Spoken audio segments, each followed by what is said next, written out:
Welcome to the SDM Rimmel Evo wall setup.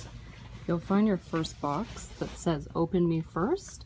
This is the first box that you're going to open because inside we have the back wall brackets that you're going to need as well as a power bar.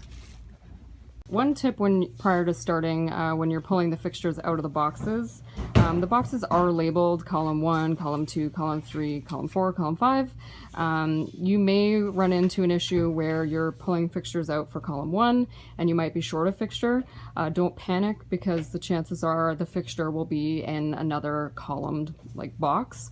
So they might have just put it in the wrong box. So we did have that, and when we set up this wall there were a few fixtures that were in the incorrect boxes, but at the end of the day everything was there that we needed, and we were able to proceed. So the other thing I wanted to just call out, if you are, double check your shipments when you first arrive at the store. Make sure you have all of the fixtures, all of the shipments. For this wall we did have 14 boxes, so you want to make sure that all 14 are received prior to touching the wall. The last thing you want to do is start taking the wall down and realize that you are missing shipments. You will not be able to proceed at that time if you're missing shipments, so please reach out to someone at your earliest convenience so that we can advise on how you should proceed.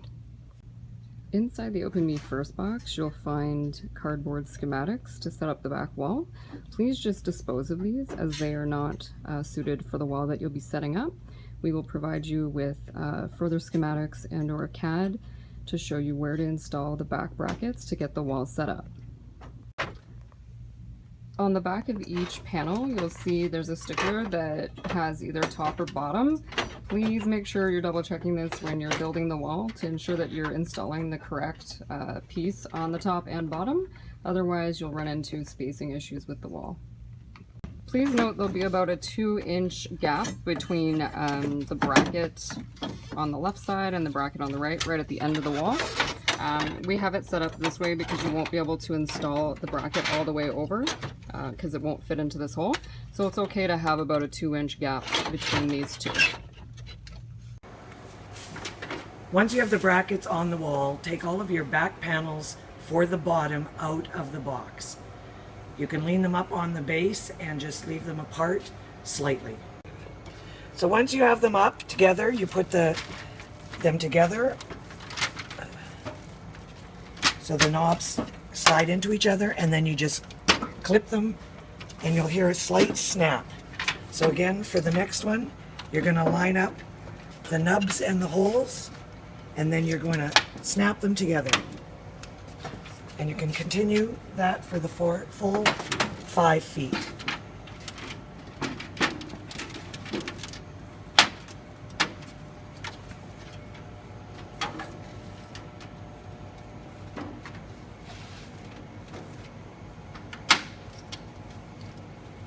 Once you've got it together, there will be 2 of you that'll need to secure it to the wall. You get the brackets even and put it on the wall. So you're going to do the repeat performance on the top back wall panels, making sure that all the electrical is facing up so you have access to it after they're installed. So again, you join in the knobs and snap the back wall.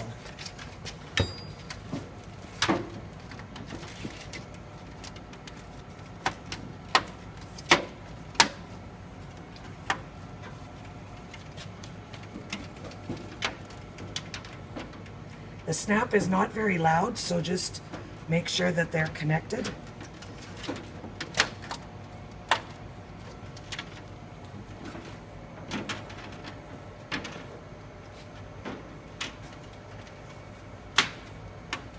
And once again, get it up to the top brackets in one fell swoop.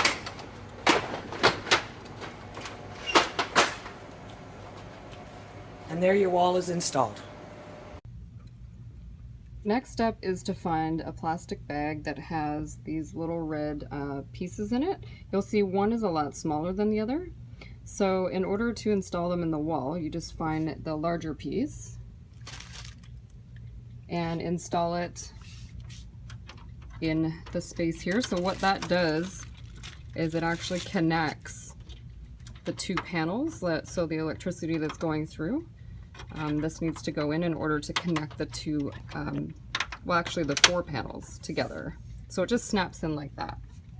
So your little piece, this little piece, this actually goes at the very top. And again, you'll hear it just snaps in nicely like that to complete the back wall. So prior to installing the header, you need to remove the metal L bracket. All you have to do is with a Phillips screwdriver loosen off the screws, and then the protector will come off. This will make it much easier to install the header. Next step is to locate the box that has the header in it. So you're going to pull that out, and in the bottom of the box are the brackets for the header that you're going to need to install on the wall. So you'll check your CAD, and the brackets will be going into slot 26, and that will be every other back panel. So please make sure that those are all installed before you install the header. So you're going to move the wires to the side in order to install the header at the top. Yeah, I want to pull these down. And you want to pull down the wires to make sure that they're not sticking up, because they'll need to connect to the header. So we kind of have to go over top. So those pink yellow wires are there. And then you're going to lift up, this is a 2-person job, lift up the back header. And you're going to place them onto the back brackets. It might take you a little bit to find them.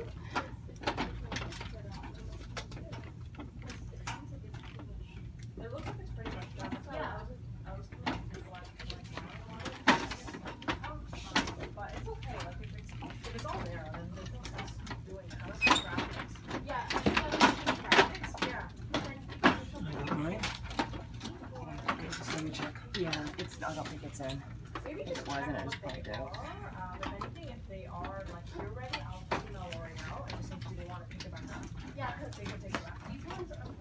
So again, make sure the white cord is coming out over the top so that you'll have access to it, and that the black wires hanging down from the back of the header are also pulled down.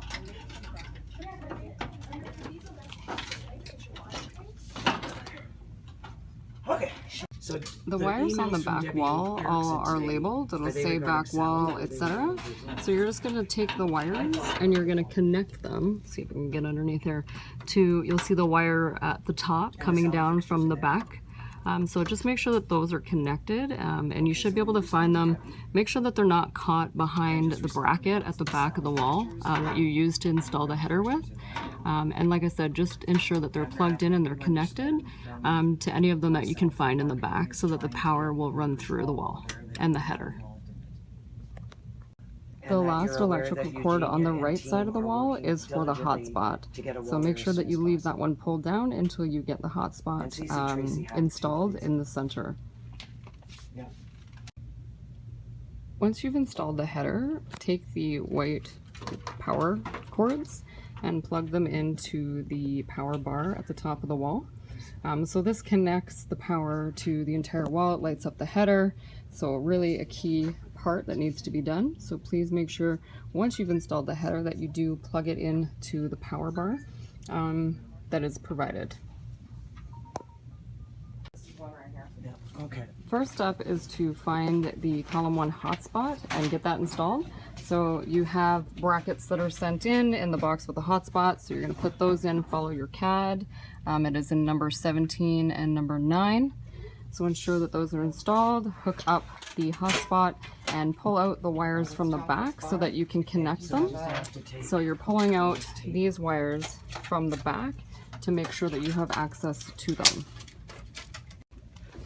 Once you've been installing the trays in column 1, if you have any problems with them lighting up, please just pull the tray out and flip up the little metal pieces at the back on the red bracket. So you need to pull those out so that they can connect to the power on the wall. So sometimes they just need to be pulled out a little bit so that they do actually connect with the wall, which will connect the power. So you want to make sure that every tray is lit up. One tip that we would suggest is actually to build the wall column by column from the bottom to the top. So So you're going to want to install your bottom tray first and then work your way up the wall. The reason being, it's just spacing. It's a lot easier to get the trays in when you're starting from the bottom up. The other thing I was going to say is before you install a tray, make sure that you're just pulling out the little metal pieces at the back of the tray before you install it on the wall. They need to be pulled out so that they can make contact with the metal that is running through the back wall so that they will light up. So save yourself the time and effort and pull it out first before you install it. That way you don't have to pull the tray out again after you've already installed it on the wall. Okay. Continue to insert the trays based on the planogram, starting at the bottom up. So you're going to work column by column until you get to the hotspot. That would be in the center.